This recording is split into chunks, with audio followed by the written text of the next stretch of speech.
নমস্কার বন্ধুরা, শুভ সকাল সবাইকে। এই যে দেখছেন আমার মেয়ে পড়তে বসে গেছে।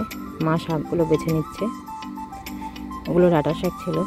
এই যে আমার স্নান হয়ে গেছে, সকালে সব কাজকর্ম হয়ে গেছে, ঘর ঝাড় দেওয়া, মোছা, বাসন মাজা।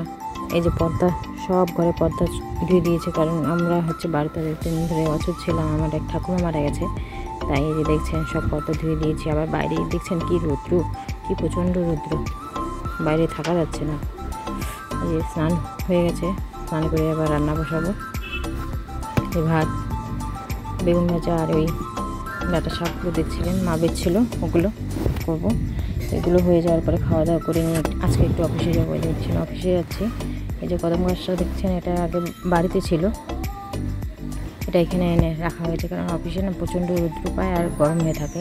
অফিসে এসি আছে, কিন্তু এই বাইরের যে রৌদ্রতে এসি কোনো কাজ দেয় না। এই যে গাছটাতে জল দিয়ে দিচ্ছে, জল না দিলে না গাছটা শুকিয়ে পড়ে। এই যে আমাকে দেখছেন জল ও বাবা দিচ্ছে, ও দেবে। এই যে পাইপটা কেমন করে হেলাচ্ছে।